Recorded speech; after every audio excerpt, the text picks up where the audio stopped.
All right, guys. Hey, thanks for joining. Today, I'm actually going to be talking with Mateo Londono. He's a strength and conditioning coach for the Goat Shed, right? That's the name of the place. Currently with the Goat Shed, yep. Yeah. So he's got a master's degree from U of M. He's a 5-time world medalist, 2-time national champ, and a black belt under. Who are you a black belt under? AJ Sousa, actually. Yeah. Okay. Cool. Yeah, he's actually doing. AJ's doing something similar with this with one of my guys next week that I train with up in New York, Nick South. Oh, yeah? Yeah. Doing. He calls himself him and Daniel call themselves the Bolo brothers. Okay. He's doing a seminar, you said? No. They're doing like a similar thing. Like, hey, okay, I got you. The same idea. They're doing a podcast now because they're, everyone's doing this process now because it's a good way for everybody to kind of network amongst themselves while everybody waits for their jiu-jitsu gyms to open back up. Yeah. So tell me a little bit about yourself, man. Like when did you start the whole jiu-jitsu journey, man? So jiu-jitsu, I started about 2009, end of 2009. I got into wrestling at my high school. I'd been a football player before that, had a lot of injuries, got into wrestling in the off season a bit.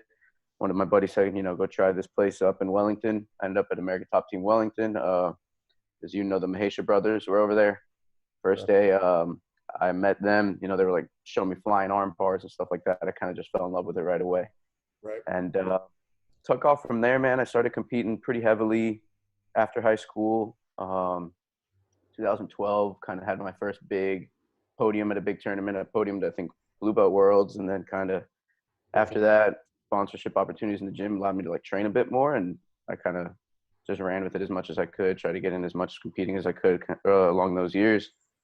And around 24, I just had a pretty bad back injury. I blew a disc, my L5S1, it ruptured, I was limping, dragging my foot, all kinds of stuff. And it made me really kind of fall in love with the whole strength and conditioning aspect of things, right? The whole injury prevention, what could I have been doing differently to have avoided that? Exactly. And it just kind of coincided that it was the time I was graduating with an undergrad degree in exercise science, essentially. Okay. Figured out that the best route would be going into a master's degree. I kind of looked around and found out the University of Miami was doing a graduate assistantship. If you get that, you kind of helps you get through school, tuition-wise. It helps you kind of get a lot of experience as you're in there. Strength and conditioning is a world where it's a lot of who unfortunately, to get jobs. So it was kind of important to land something like that, and I was able to actually, and pretty fortunate to do that. So I got to work with the Sports for 2 years while I was in grad school. That's awesome. And it was cool, man. I learned a lot. Got to work with pretty much every single sport but football. So basketball, volleyball, tennis. And the whole time I kind of had the idea of going back into the combat sports world, right? I just kind of, that athlete was the one that I really clicked with the most. And coming out of grad school, I ended up going to work with the St. Louis Cardinals down in the Dominican for a year. Nice. So I like that, but still kind of always had the vision of coming back here and working with the combat sport athletes. And at the end of the season, made the move back and kind of ran with it, found the guys at the Goat Shed and been working with them pretty much ever since. Yeah, I actually know his name is Asim, but he calls himself Awesome. Yeah. I actually met him when he was a kid, man. He was young at the time. He was 15. I remember he was blue belt. Really? When he trained at the Valente brothers. Okay. Actually good back then. And yeah. He told me a little bit about those days. Yeah, he said he's been in it forever. Yeah, dude, he's been in it for a little while. Uh-huh. So when you did jiu-jitsu, were you more of a gi or no gi competitor? So all the gyms I was always at, all the teams at the time, just the way the IBJJF was, it was always all the hype was around gi. We trained gi probably 51 weeks out of the year. We used to take it off maybe 3 or 4 days before Nogi Pans, 3 or 4 days before Nogi Worlds. And that only changed right when I was about a brown belt. At brown belt, we started really dedicating a whole season to Nogi. But surprisingly enough, all my big titles were Nogi, really. I had maybe 1 or 2 little podiums here or there and some major IBJJFs, but all my major titles came in actually pretty much to Nogi. Wow. Well, you think that was because of the wrestling background, or? I think my style, honestly. I think my particular style, I liked a lot of movement. kind of like a little bit more loose guard passing at the time. Yeah. And I think it just tended to favor me and Nogi. But more of a half guard guy at the time, especially lower belt. So like, I think I just kind of gravitated towards the Nogi point system, I guess, better. Yeah, now Nogi's like a thing because of, you know, this guy Gordon Ryan and all these cats at ADCC, and they've made it like legit, like a thing now. Yeah, it blew up, right? It wasn't really always that way. No, not at all. Now even Gordon Ryan is doing like this style, like he's doing like interviews now with like serious players. I think he had like very famous people, like other athletes and other sports and stuff like that, that are actually talking to him, which is kind of cool. Yeah. How did you blow out your disc? Was it something from strength training or was it jiu-jitsu related?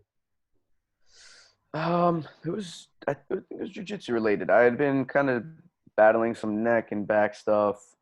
I was in a car accident when I was a bit younger that kind of had to get a intestinal resection, I believe it's called. So that, in my belief, kind of left my hip a little bit uneven. Okay. I don't think I ever fully addressed that or was even able to kind of spot it to the degree of, you know, being able to reverse the injury or even know what was really going on. I think all of it contributed, you know, constant overtraining. I think it was just one of those kind of recipes for disaster, and eventually it just gave out.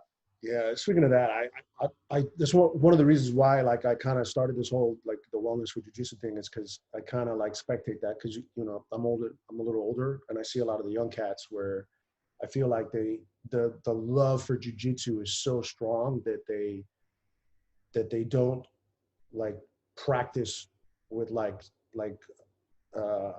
uniformity. They just overtrain. They're just like more and more, 2-a-days and more. It's like, dude, like you got to give your body a break, and you got to kind of calculate how you're eating and your rest time.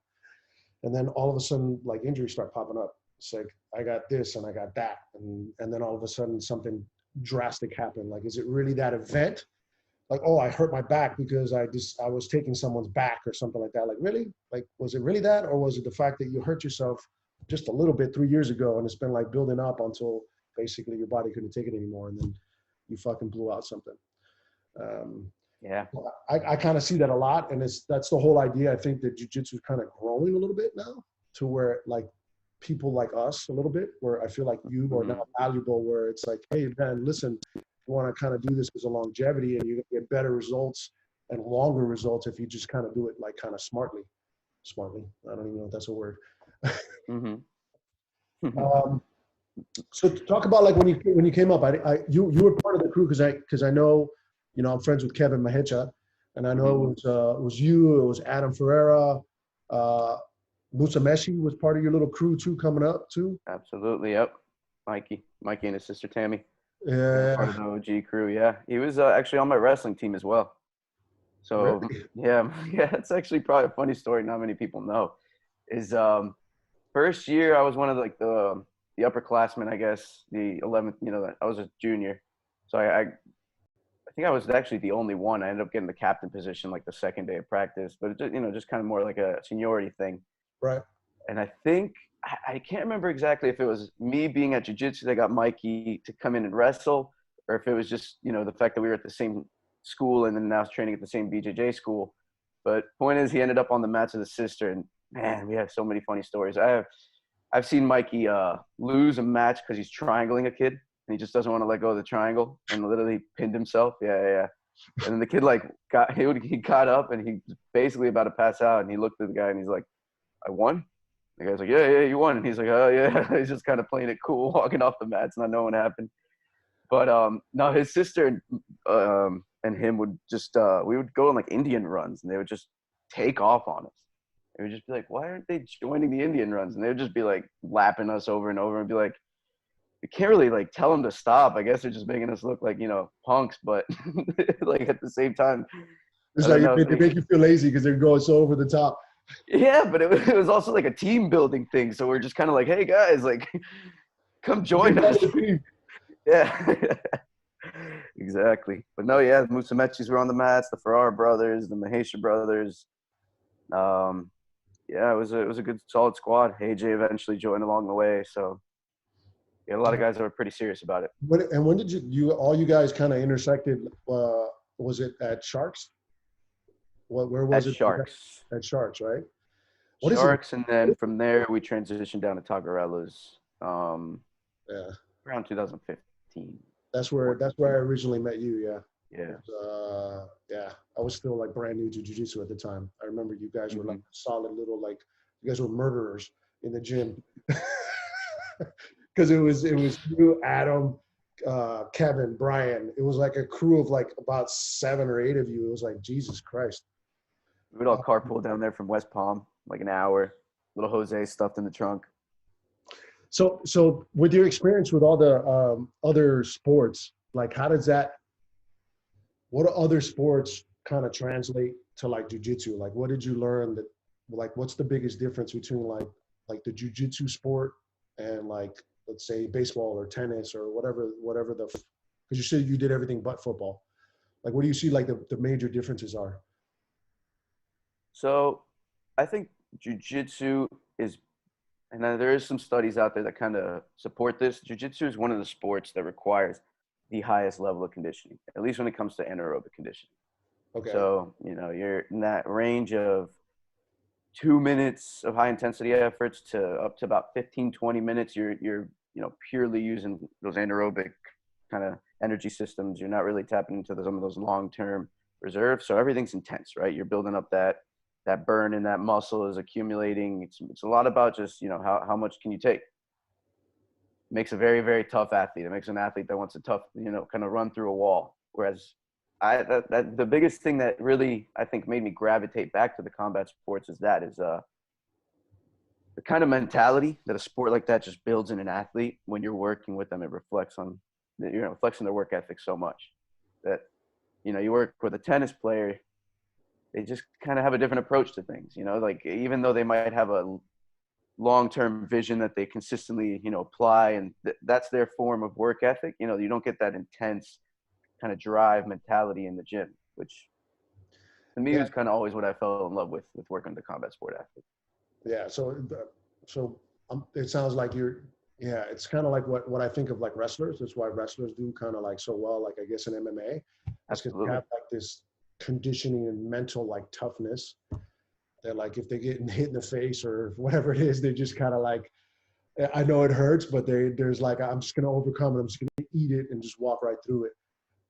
Is that what I'm understanding? Where I feel like other sports are more like, okay, this is the game plan, and I'm just going to repeat, and make marginal gains until I get to the destination or the event of what I'm training for. I think the biggest thing from when I spectate jiu-jitsu is the hardest part, I think, especially for jiu-jitsu athletes, is there's a season, but there's no real season. Mm-hmm. Like, how do you fucking train for that? Yeah. It's one of the things where, like, I feel like I hope that the sport kind of keeps going a little bit, because I feel like it needs to get to a point where there's like a gi season and a no gi season, and then there's like a gap between one or the other. So, because it's taxing.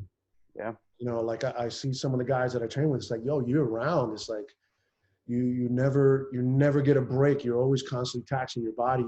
Like, how do you prepare for shit like that? Do you pick where you're going to compete?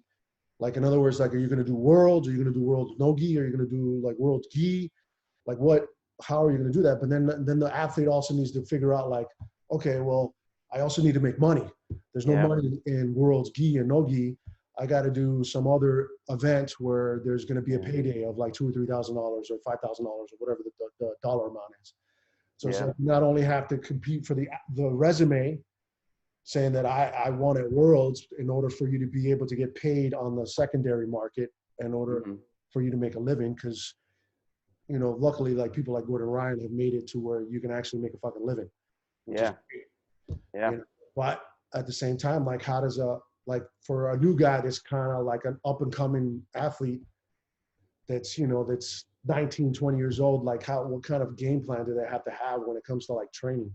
Like, what would you suggest?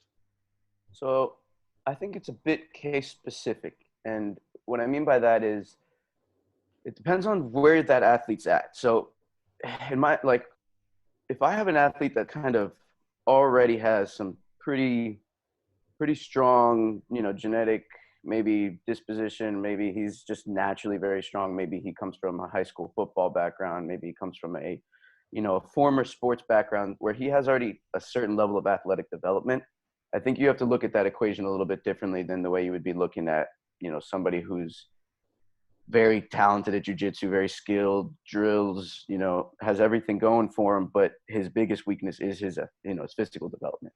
Right. In those two contexts, you know, the game plan has to be a little bit different. And one athlete, we're trying to keep him healthy.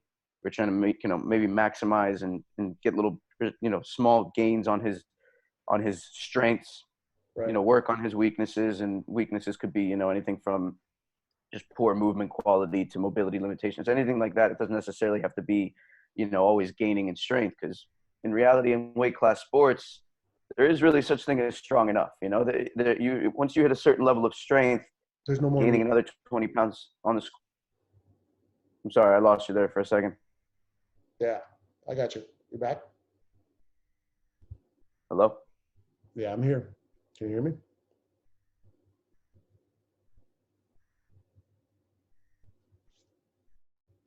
I think I got you again.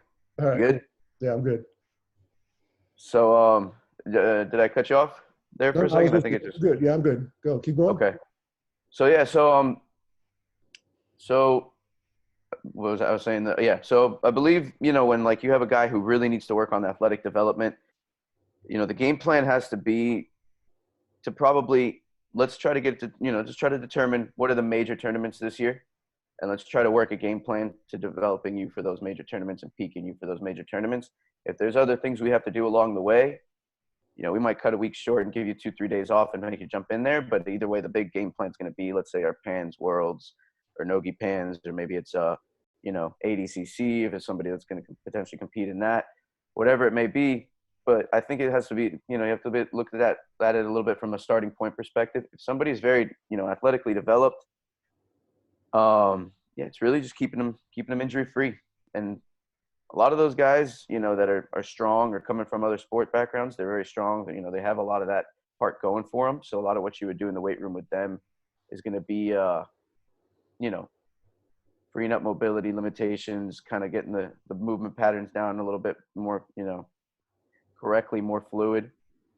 And when you look at something like that, it's a much less taxing game plan than somebody who is in the athletic development phase, right? Building strength, building muscle, anything like that taxes the body to a higher degree. Yes. I'd say with a guy like that, minimal volume, or as much as you can get as possible, right? Especially if he's a lower belt. That's another thing that I, you know, when I've worked with different combat sport athletes, where they're at in their career can really matter, because lower belts, you really got to be putting in the hours on the mat, right? You got to be developing the skill set. You got to be, I guess, drilling for hours, learning new things, you know, jiu-jitsu, especially if you're a gi and no gi guy, there's pretty much endless things to learn at that point.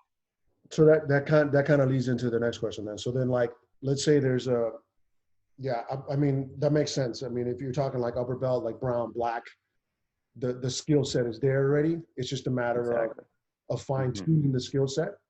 And at the lower belts, when you're like blue, purple, you're still learning the skill sets before you can actually do it. So let's say someone is coming in and saying, okay, well, I'm a blue belt and I've been training since XYZ, and I want to, I could have a potential to kind of go to worlds or win worlds. Yeah. Like, their game plan then needs to be what? Like, do you think it's more like just mat time, or a combination of mat time and strength training? Because at the same time, it's like, you got to think, like, I would think that you think in long, like big picture, because from, let's say, blue belt to black belt, we're talking 3 to 5 years, depending on how committed you are, or like skill. So then you also want to like get to the point where I feel like that the strength and conditioning needs to also kind of peak out by the time you get to like black belt. So that then you start just trying to mitigate like injuries, because when you do get to that high level, you're basically competing against other guys that are doing the same shit that you're doing. They're putting in the work, they're putting in the strength training, they're putting in the mat time. And it's a matter of just kind of figuring out, like, how do I not get hurt in order for me to continue the kind of the training. So if you, let's say if you were talking to, let's say, a blue belt that's on that athlete side, like, what would you recommend for them for the next 3 to 5 years? Is it more mat time, or is it a combination of mat time with strength and conditioning, or just conditioning? Because I feel like sometimes you have to kind of be careful a little bit of how you do the strength and conditioning, because jujitsu is basically joint manipulation. And if you're in a weakened state, you run the risk of, because of the training, you run the risk of getting injured because of it, because your muscle and your joint is weak because you're physically taxing it outside of jujitsu, so that when you do jujitsu, you just run the risk of getting hurt. So how does like the competitor kind of figure out what works best for them, or kind of program? You know what I don't know if that makes sense. Absolutely. I think especially if we're going to the blue purple belt level under that situation, you gotta really talk to the athlete at first. And the reason I say that is because at that level, I've been through that level. I see guys at that level now, and I kind of know how the mentality works. And it's, mat time. Let's just roll as many times as we can, get those 10,000 hours in, build to that as much as you can. And like you said, there has to be kind of a conversation to be had there with the athlete and say, hey, are you willing to cut back on some rolls every week? Because you're coming to me saying one of your biggest things right now is you feel weak for your weight class, or one of the biggest things is you're getting tired very easily. To develop those things, we might have to, pull back and conserve some energy and be able to still recover from session to session and get gains little by little in that manner. If not, in reality, like you said, if he's not willing to give up a lot of mat time, I'm just going to have to work with what he gives me. Well, I'm going to have to get some, pre-rehabilitation in there, some balance work, just anything to kind of keep those joints moving well, have correct movement patterns, work on his kinetic chain, just maybe work on some explosivity, something that's not going to be very taxing. Right. Let him get 90% of his workload on the mats. That situation happens in many gyms, and I can't say it's wrong, because it does build a very tough, resilient, as far as being able to bounce back from training session to training session. And in reality, if you can, kind of do, you're 19, 20, 21, 22-year-old that can do 30, 40, 50 rounds a week, if you can bounce back from it and you're feeling healthy, and, the strength training that you're doing is kind of keeping your joints healthy, it's keeping you posturally good, your neck, your back, those things that really take a beating, then, it's hard to argue that that's not going to be really good in that development stage. I don't think in that point, even if they are one of those guys that maybe is a little bit undersized for their weight class, I've seen guys like that win worlds, countless times. So for me to sit here and be like that, strength coach that's like, no, we got to get those numbers because that's what, the strong guys in your weight class are. There's a lot of ways to crack an omelet in jiu-jitsu. You know what I mean? Yeah. Sometimes it doesn't really matter. I mean, but then it doesn't. But it does, but then it doesn't. But going back to some guy who maybe is in a gym where they're a little bit more aware of, strength and conditioning, or maybe they're a little bit more into that side of things, and they're willing to say, okay, no, I do feel like this is a big gap in my game. I do want to get this big incremental gain in strength. And in that case, let's set yourself a schedule for the year. Let's see, how long we can get you on this upslope for. So, every time we bring you back down, you get a nice little bounce back. You come back a little bit stronger. And, if he's willing to take off some time off the mats, I'd say, a good 2-3 sessions per week is all you need. Hitting your big, compound lifts as soon as the movement looks good there. And then everything else, I'd say keep the same thing. Yeah. And it kind of like, that kind of ties back to a little bit like what you were saying earlier. Like, that's the conversation you got to have with the athlete. Because I trained at Marcelo's up in New York, and Marcelo, I mean, straight out has said, like, I'm not very strong. I don't do any other training, never, ever has done any type of training outside of jiu-jitsu. Mm-hmm. And he says it in a nice way, like saying, like, if that works for you, it works for you. But for me, I've never needed to do anything. So if you're not able to move without that strength, then basically you need to fine tune your jiu-jitsu.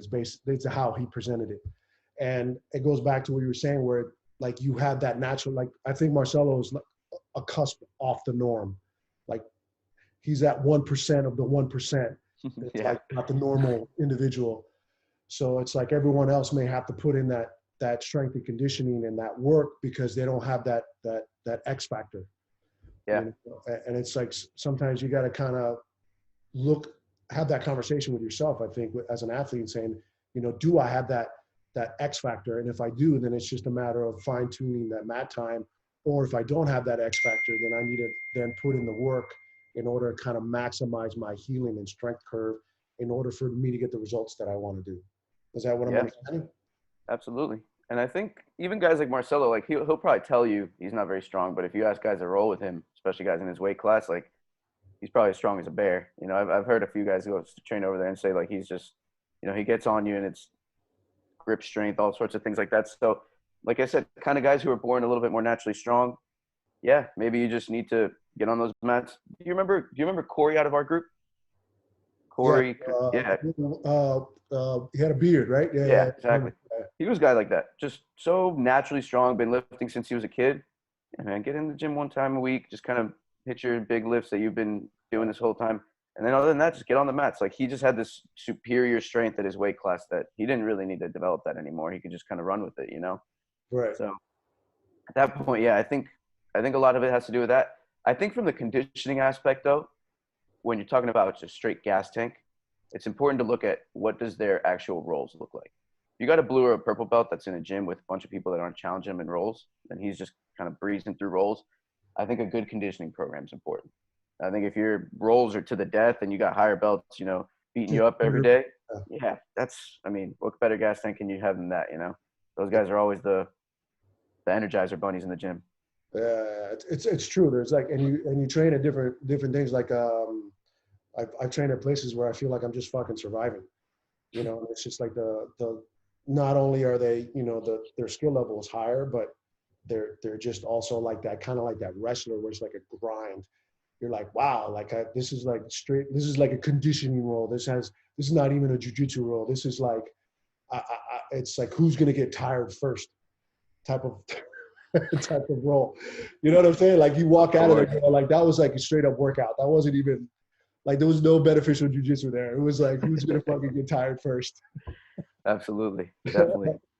Different gyms have different characteristics there. 100%. Yeah. What about like injuries? Like what do you see like are common injuries that from like jiu-jitsu players? I think I figure like common aches and pains are probably hip injury, hip pain to lower back pain from my experience, finger pain, and then usually some acute injury that happened at one time in their jiu-jitsu process. Either like me, I got a brown belt that I rolled with, and it was my fault with my own lifting. I was basically so sore, and with my pec because I had done chest, that he went for a side mount armbar, and it just whatever rotation, I hurt my basically my pec, and it was nothing that he didn't do anything wrong. I didn't do anything wrong. It was just like an awkward movement where it ended up hurting, and I still have issues with it. But the common one that I see is hip and back. What have like you seen? So, if we want to talk about repetitive motions that lead to common issues, Yeah. I think it's a little bit different than like, you know, if you were to say what's just a common thing people get injured, and especially, you know, when it comes to people who maybe hold off on tapping a little bit too long. So let's talk. Let's kind of define the difference between the two, between repetitive motion and obviously, like you said, acute injury. So what is? So it would be, go ahead. Yeah. So in other sports, they call it contact and non-contact injuries. That's it. Like if I'm running and I go to cut and my ACL tears, non-contact injury. What happened in the strength coach? Just, you know, what happened in the strength and conditioning program? What happened with the athletic trainers, the physical therapist? What went wrong that made that this athlete doing an everyday motion still had an injury?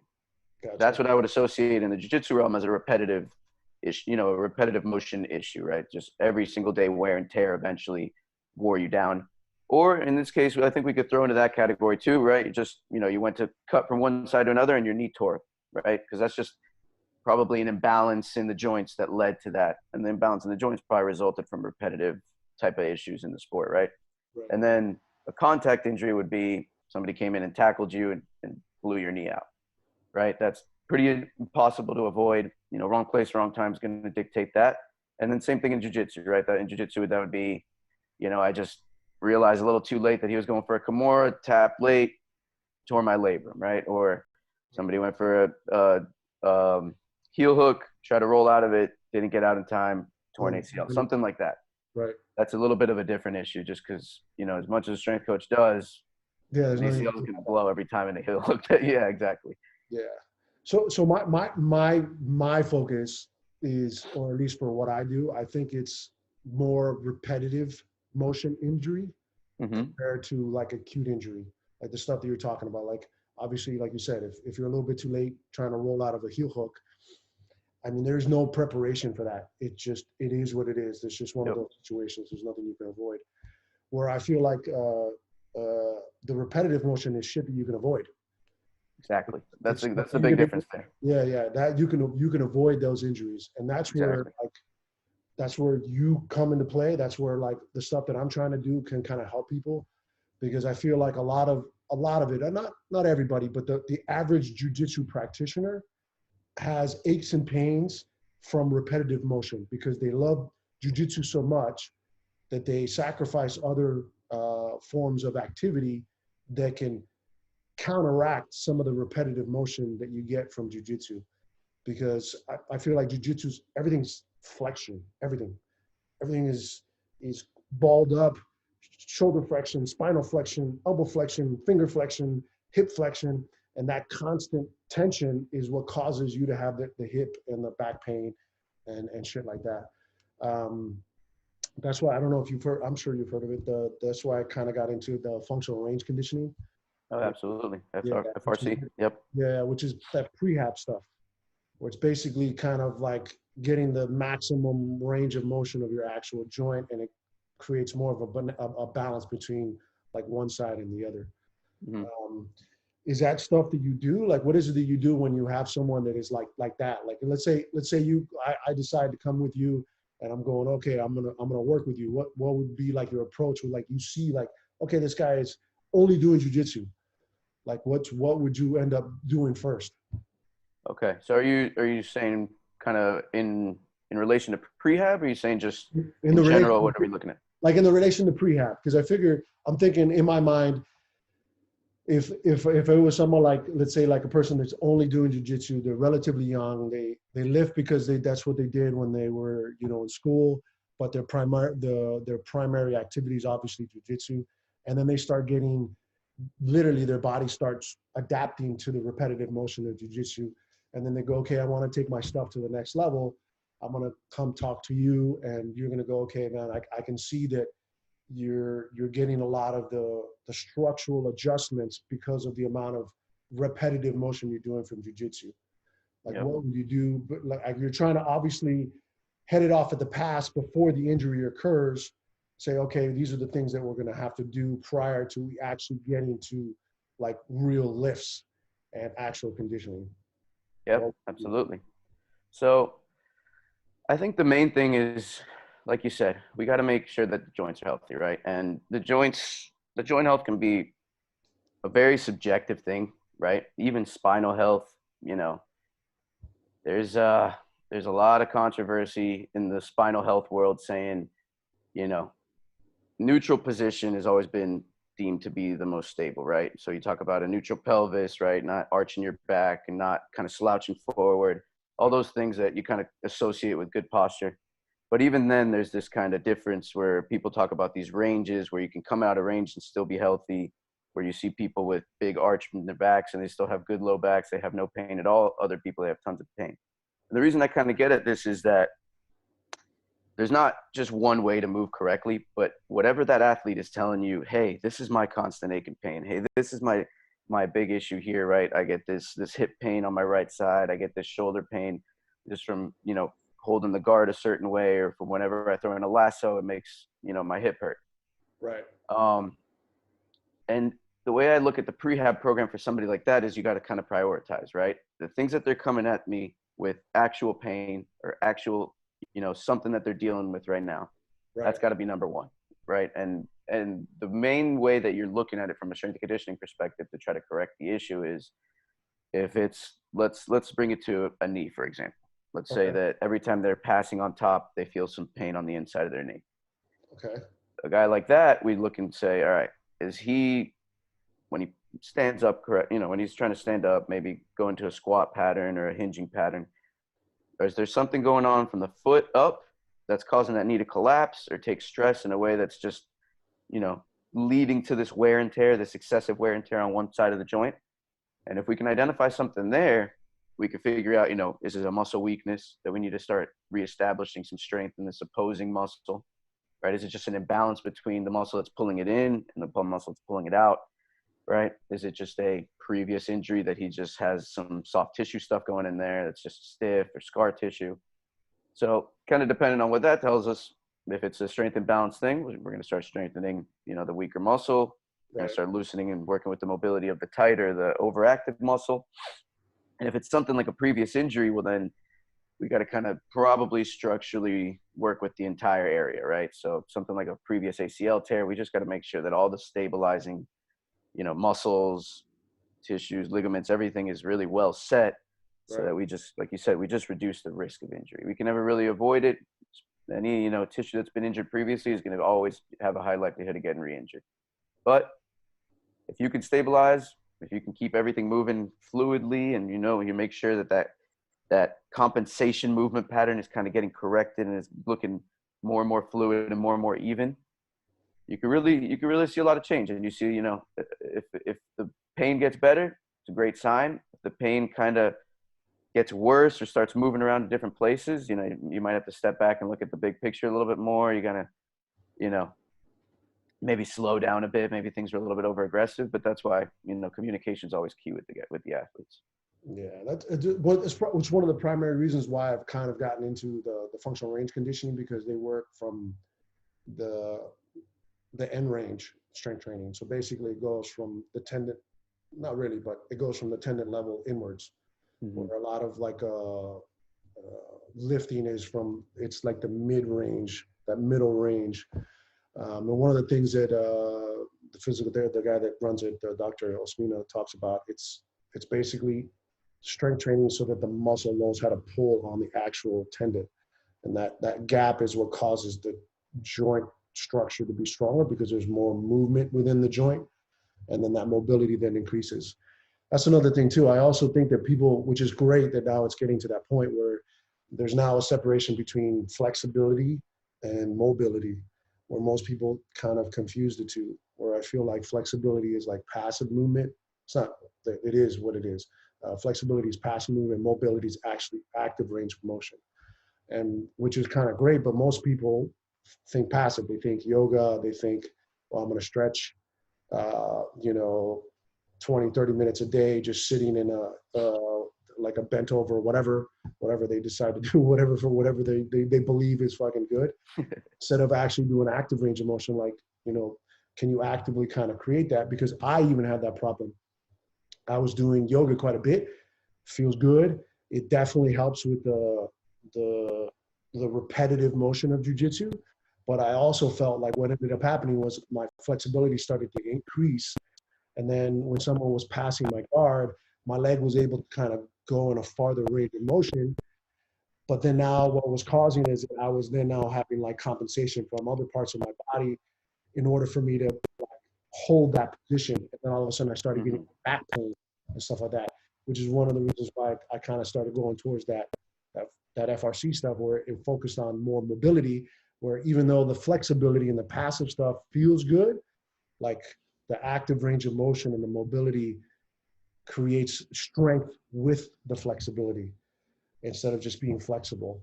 And that's where, like, even though like right now, I don't know if you know, in the jiu-jitsu world, there's a really strong push for yoga, which is great because it is good for you. But I feel like there needs to be like a little bit of a balance where you got to kind of work on that passiveness, but you got to also find that active range of motion, where for me, I had to find that balance where the FRC stuff, where you're doing the joint strength training, actually affected my jiu-jitsu. It was so taxing on me that it made me fucking tired for like jiu-jitsu.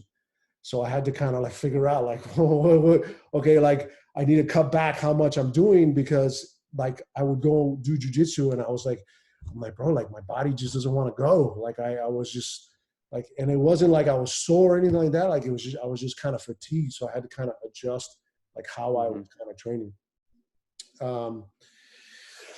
Recovery, man. Like what's your thing on recovery? Like what would you, especially for like the high level guy? So, I mean, obviously cryotherapy is big, massage is big, acupuncture is big. Like there's so many different modalities like now. Yeah, absolutely.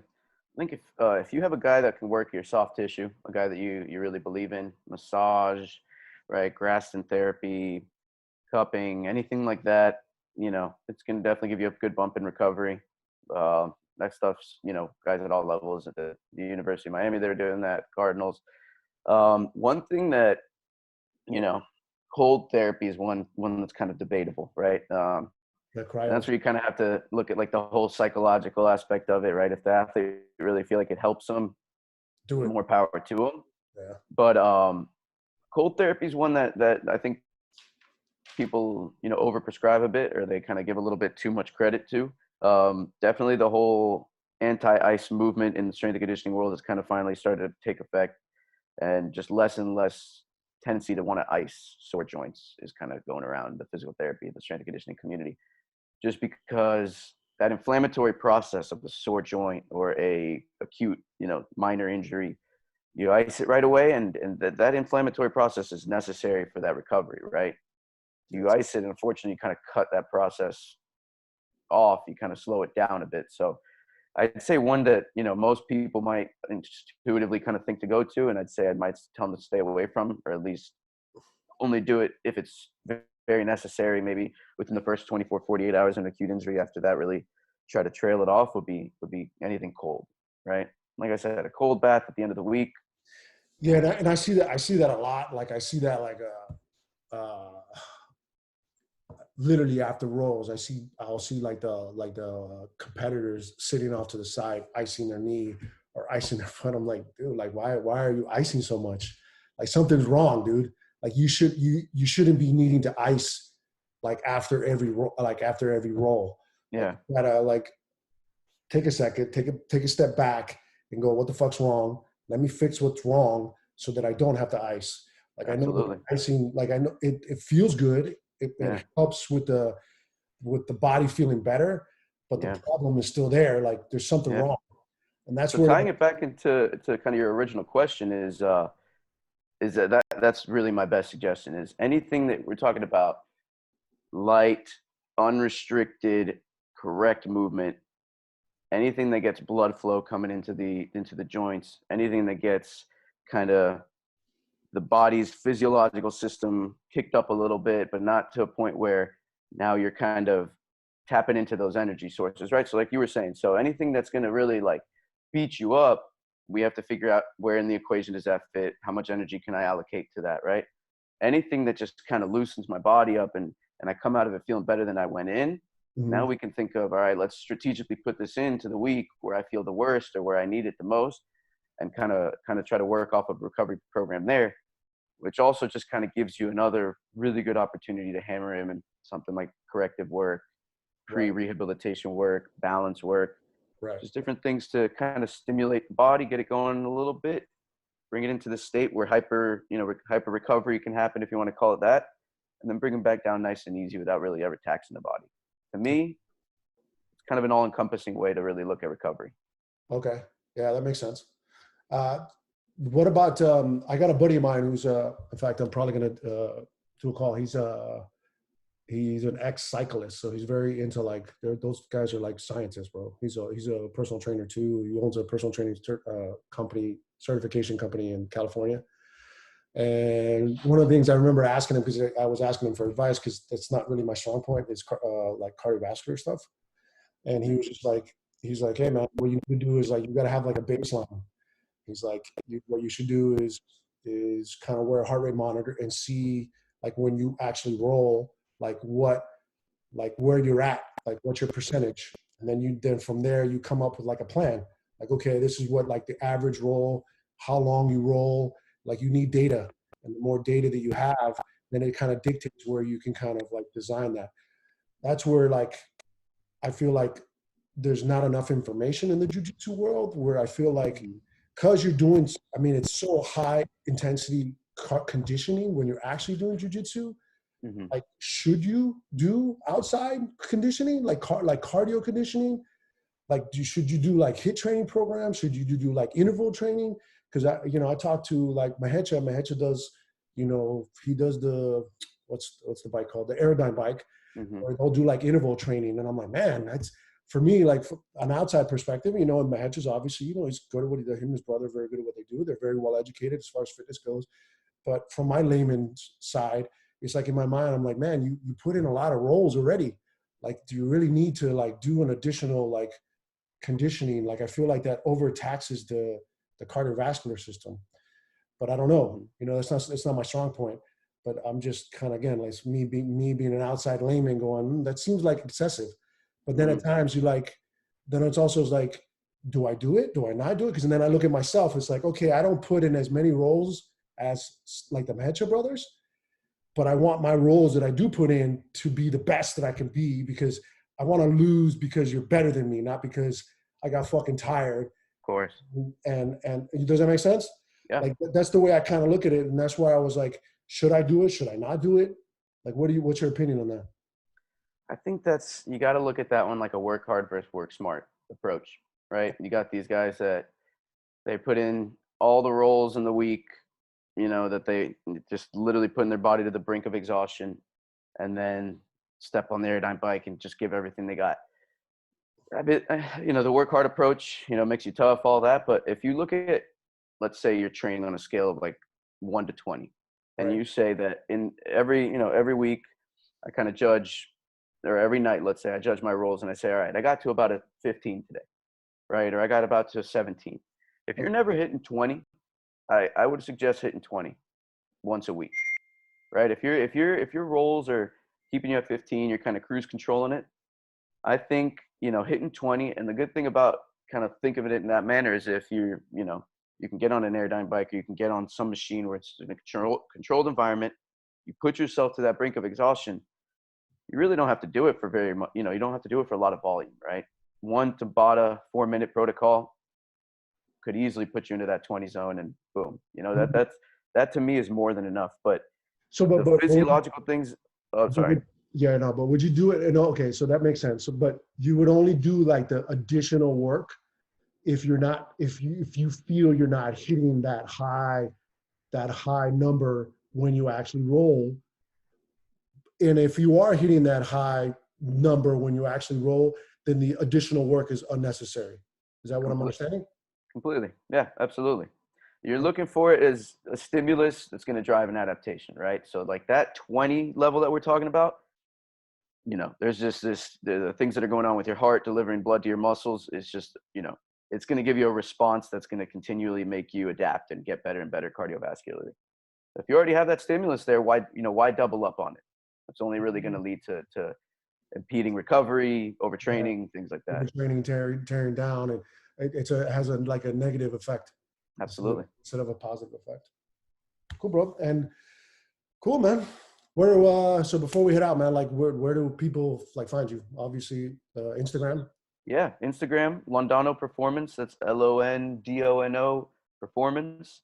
Currently building a whole website, another little social media page that's going to kind of be on the rise soon. So I'll be tagging that on that page pretty soon. Cool, brother. All right, man. I appreciate it, Jairo. Yep, we'll be talking. We'll be talking soon, man. And then I'll send you a copy of this and all that other stuff, and we'll take it from there. Sounds great, man. All right, brother. Have a great rest of your day. Thanks a lot. All right, we'll talk soon. Bye.